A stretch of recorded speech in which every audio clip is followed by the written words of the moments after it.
Hi hello नमस्कार. मी शोभाच्या नवीन रेसिपीमध्ये तुम्हा सर्वांचे स्वागत करत आहे. आणि आज आपण उपवासाची साबुदाणा खिचडी तयार केलेली आहे, ती आज आपण बघत आहे.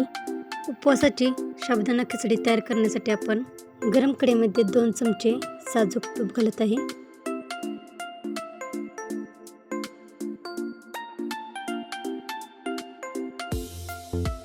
तूप गरम झाले की त्यामध्ये आपण 5-6 हिरव्या मिरच्या चिरून घेतलेल्या आहेत, त्या आपण तुपामध्ये भाजून घेत आहे.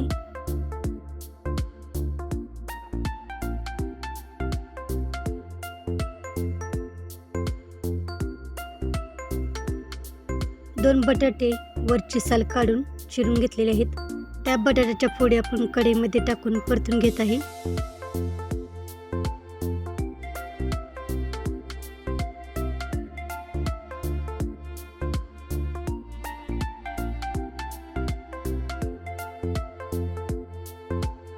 बटाटा शिजण्यासाठी आपण थोडंसं मीठ टाकून परतून घेत आहे.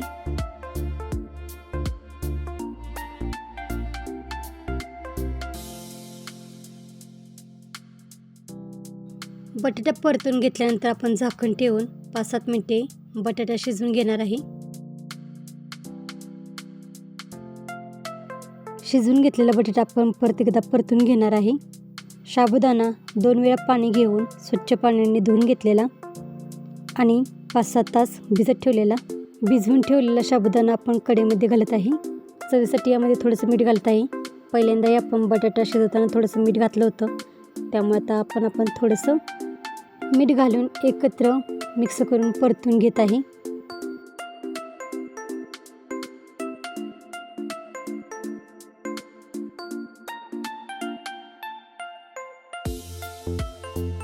शेंगदाणे कढईमध्ये खरपूस भाजून शेंगदाण्याचे कूट तयार केलेले आहे.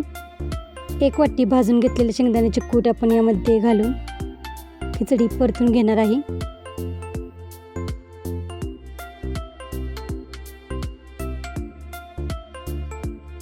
खिचडी सर्व परतून घेतल्यानंतर आपण झाकण ठेवून बारीक गॅसवरती 5-6 मिनिटे खिचडी शिजवून घेणार आहे. शिजवून घेतलेली खिचडी आपण परत एकदा परतून घेत आहे. तर अशा पद्धतीने आपण उपवासाची साबुदाणा खिचडी तयार केलेली आहे. तर काही जण जिरे कोथिंबीर साबुदाण्याच्या खिचडीमध्ये घालतात, पण मी अशा साध्या सोप्या पद्धतीने साबुदाणा खिचडी तयार करते. खिचडीवरती दही आणि साखर घालून खिचडी छान लागते. तर अशा साध्या आणि सोप्या पद्धतीने आपण टेस्टी अशी उपवासाची खिचडी तयार केलेली आहे. तर रेसिपी कशी वाटली ती कमेंट बॉक्समध्ये नक्की सांगा. चॅनेलला अजून सबस्क्राईब केले नसेल तर चॅनेलला सबस्क्राईब करा आणि नवीन नोटिफिकेशन येण्यासाठी बेल आयकॉन क्लिक करायला विसरू नका. आणि वेळात वेळ काढून रेसिपी पूर्ण बघितल्याबद्दल धन्यवाद.